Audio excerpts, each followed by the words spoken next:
আসসালামু আলাইকুম এভরিওয়ান, সবাইকে স্বাগতম আমার একটা নতুন ভিডিওতে। আমি আছি ইউসুফ আহমেদ আপনাদের সাথে।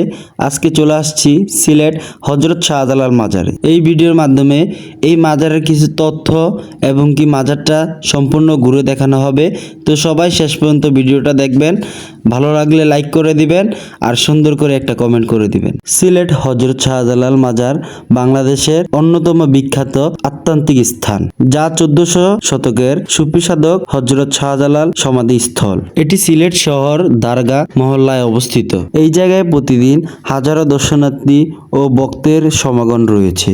এই পবিত্র স্থানে জিয়ারত, গজাল মাছ এবং কি বিখ্যাত জালালি কবুতর দেখার সুব্যবস্থা রয়েছে। 1346 সালে হযরত শাহজালাল রহমাতুল্লাহি আলাইহি ইন্তেকালের পর এই জায়গায় ওনাকে সমাহিত করা হয়। মাজার প্রাঙ্গণে শত শত কবুতর দেখতে পাওয়া যায়, যা জালালি কবুতর নামে পরিচিত। হযরত শাহজালাল রহমাতুল্লাহি আলাইহির ব্যবহৃত অনেক জিনিসপত্র এই জায়গায় আপনারা দেখতে পারবেন। হযরত শাহজালাল রহমাতুল্লাহি আলাইহি 1303 সালে 360 জন সফর সঙ্গী নিয়ে সিলেট অঞ্চলে ইসলাম প্রচারের জন্য আসেন। সিলেট অঞ্চলে ওই সময়ের শাসক গৌর গোবিন্দকে পরাজিত করে এখানে আধ্যাত্মিক ও রাজনৈতিক প্রভাব বিস্তার করেন। এই মাজারটি প্রায় 1500 খ্রিস্টাব্দ শতাব্দীতে নির্মিত হয় এবং এখানে একটি প্রধান মসজিদ, কবরস্থান, একটি বড় পুকুর রয়েছে।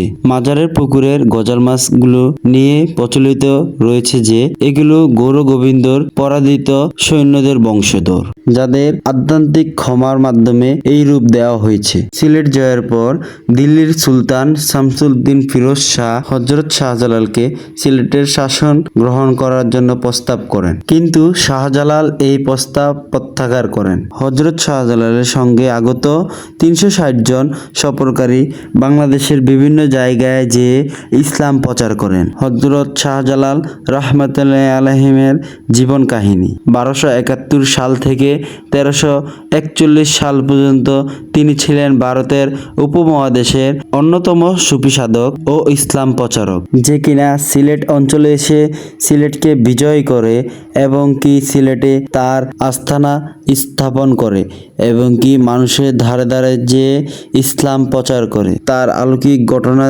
দেখে অগণিত মানুষ ইসলাম গ্রহণ করে, যার ফলে সিলেটে মুসলিম সমাজ প্রতিষ্ঠিত হয়।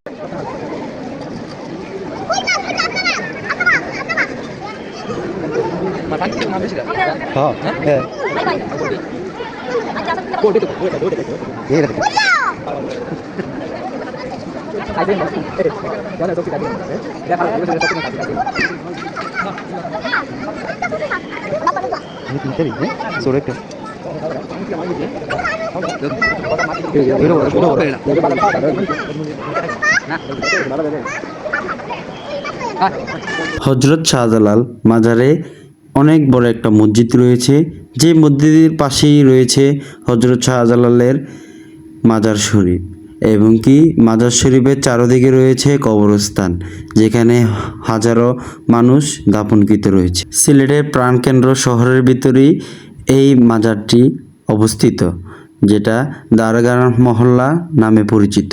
মাজার শরীফ জিয়ারতের জন্য যে সিঁড়িটা দেখিয়েছি, এই সিঁড়ি দিয়ে ভিতরে ঢুকতে হবে এবং কি ভোর এবং কি এশারের পর আসলে ভিড় কম থাকে। তো আজকের ভিডিওটি এই পর্যন্তই। ভুল ত্রুটি ক্ষমা দৃষ্টিতে দেখবেন। সবাই ভালো থাকবেন, সুস্থ থাকবেন এবং কি আমার চ্যানেলটি সাবস্ক্রাইব করে রাখবেন। এই বাংলাদেশটি হলো অলিয়া উলিয়ার দেশ।